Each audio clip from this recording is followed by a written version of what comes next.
Welcome to Mr. Hutchings History, where the past comes alive. Let's dive into today's story. Okay, so today we are really diving into like one of the darkest parts of history, right? Nazi Germany. No doubt. Uh, But, we always try to go a little deeper on these deep dives. we do. So we are going beyond just like, I don't know, like the battles and the, just the surface stuff. We're going right into the heart of how Hitler really kind of like sunk his claws into everyday life. It's like social engineering, but on this massive scale, right? Exactly, exactly. And we've got all these excerpts from this, academic lecture. And it really breaks down the whole thing, how Hitler manipulated everything. Everything. From schools to like what people were watching, It's pretty wild. So it's like he wanted to control how people thought, right? Right. From the ground up. Oh, absolutely. And that's where the schools come in. The lecture notes say that as soon as Hitler kind of consolidated his power in 1933, like one of the first things he did was take over the education system. So he just like waltzed in and slapped on a fresh coat of paint, put up some Nazi posters, called it a day. Oh, no, no, no. This was a total overhaul. Textbooks, curricula, even teachers, all replaced with ones pushing the Nazi agenda. So what, like, from the moment kids stepped into the classroom, it was just indoctrination time. Pretty much. Yeah. Imagine you're a kid in Nazi Germany. Your history books are all about Aryan supremacy, and biology class is basically a lesson in, like, racial purity. It's like they were trying to rewrite reality itself, huh? Exactly, exactly. And to make sure the message really stuck, they even created this thing called the National Socialist Teachers League. Catchy. So these teachers, were they even qualified, or was it just a bunch of, like, party stooges? Oh, they were 100% mouthpieces for the Nazi Party. Their main job was to just stamp out any dissent and make sure those kids were drinking the Nazi Kool-Aid. And what happened to the teachers who, maybe still believed in actual education, the ones who wouldn't or maybe couldn't toe the party line? They were silenced, removed, sometimes worse. It's kind of terrifying how effective that kind of control can be, right? When you control all the information, you control the narrative. And it doesn't stop at the school doors either. They had the Hitler Youth, the League of German Girls. Every after-school activity was basically another chance to drill the ideology in. Yeah, the lecture notes mention those, but those were just like social clubs, right? Sort of like the Boy Scouts and Girl Scouts. Not quite. These were highly regimented, all about whipping up this like fanatical devotion to Hitler. Boys were trained for the battlefield, girls prepped for, well, being good little housewives. So it's like they were building this whole society of like good little soldiers and obedient wives. Exactly. And here's the thing. They actually made it seem kind of appealing, especially to young minds. Rallies, uniforms, the whole shebang. It's crazy how effective that stuff can be. Well, yeah, kids want to belong, right? Right. And it just goes to show how fragile truth can be, especially when you got a charismatic leader pulling the strings. But it makes you wonder, how did they control the adults who, had already grown up outside of this system? Yeah, because you can't exactly just, like, brainwash grown-ups with a few catchy slogans, can you? Well, it's more complicated. Let's take women, for example. In the Third Reich, they were seen as crucial, but only for one thing: making babies. So basically walking incubators for the master race. It's a horrifying thought, right? But that was their whole thing, pumping out as many Aryan babies as possible. Yeah. They even passed laws, like the Law for the Encouragement of Marriage. Basically, get married young, have a ton of kids, and the government will throw money at you.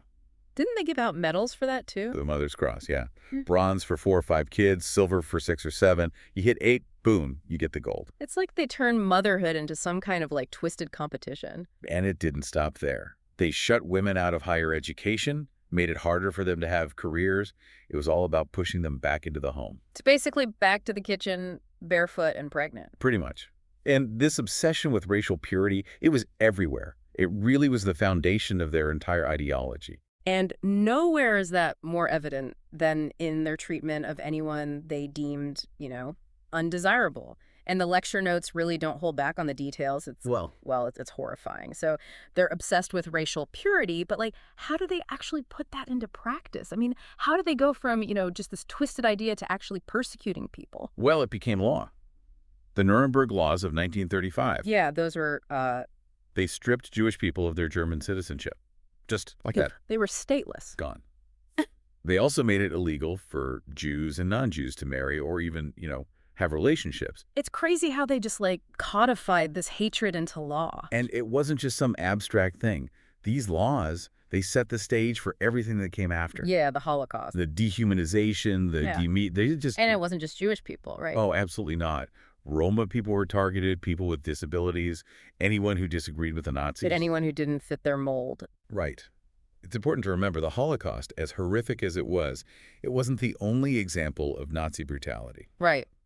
And while this was going on, they were also busy crafting this whole, like, propaganda machine, right? Master manipulators, these Nazis. Well, they had that strength through joy thing. Exactly. Right? Vacations, cultural events. They even promised everyone a car, the Volkswagen Beetle. It's kind of hard to imagine the Volkswagen Beetle being part of all this. Right. It all seems so, I don't know, wholesome. Yeah, I mean, free vacations. Who wouldn't want that? Exactly.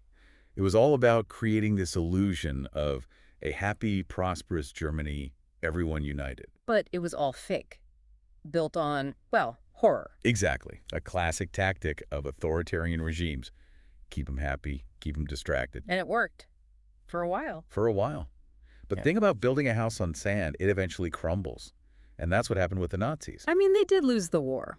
Right. But the lecture notes point out that even before that, those policies, that ideology, it was all unsustainable. Like, take their policies towards women. Yeah, push them back into the home. Well, during the war, they needed women in the factories. Needed them to keep the war machine going. Right. Their own ideology completely backfired. They chose racial purity over, practicality. Yeah. And it cost them. It's kind of amazing how their own, twisted logic was part of their undoing. It's fascinating, isn't it? And it gets even more complex when you consider all the different ways historians interpret this period. Okay, so the lecture mentions 3 main schools of thought. First up, the traditionalist or intentionalist view. What's their take? You put it all on Hitler. His vision, his ideology, his master plan.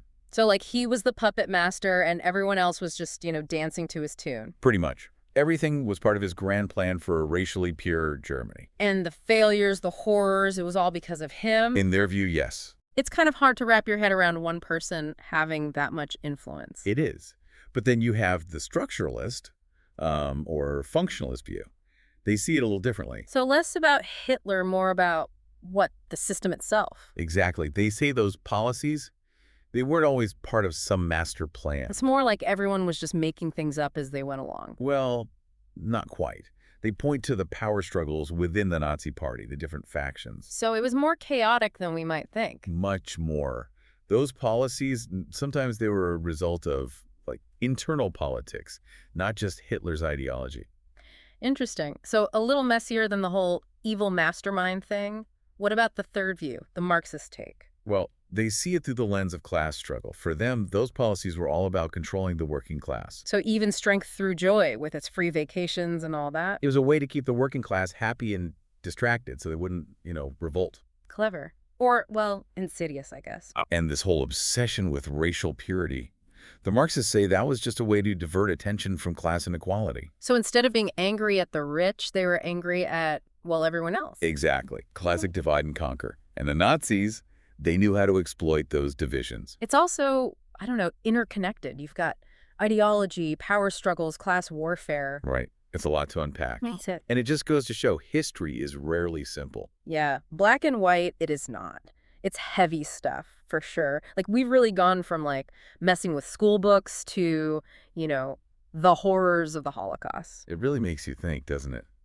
About how fragile things are, Like how easily something like that could happen again. Yeah, it's not like those Nazis were, monsters from another planet or something. Or they were people. Yeah. Exactly. They were people who were manipulated and caught up in this, wave of hate. Yeah. And that's scary. It is, because it makes you wonder, what would I have done? If I was there, would I have stood up? Or would I have just gone along with it? That's a tough question. Yeah. It's easy to judge from, the safety of the present. Right. But the past, it's a different story. So where does that leave us? We've spent all this time on this really dark chapter of history, so what now? What do we do with all this? Well, for me, it's about being aware, recognizing the patterns, knowing the signs, right? Because if we can understand how something like that happened, then maybe, just maybe, we can stop it from happening again. And a big part of that is, like you said, being aware, right? Like paying attention to what's going on around us. Exactly. Yeah. And not just that, but being willing to actually do something about it. Yeah. Challenge those in power. Speak out against injustice. Because if we don't, then who will, right? It's scary to think about, but it's on us. Well, that's about all the time we have for today's deep dive, but wow, what a journey, right? From classrooms in Nazi Germany to, well, some pretty uncomfortable questions about our own responsibility. I think it's safe to say we've given our listeners a lot to think about. We definitely have. Yeah. And hopefully given them the tools to, maybe make a difference. That's what it's all about, right? So until next time, keep asking those tough questions and keep fighting the good fight. Absolutely. See you next time. Thanks for listening to Mr. Hutchings History. Keep exploring, and we'll see you next time.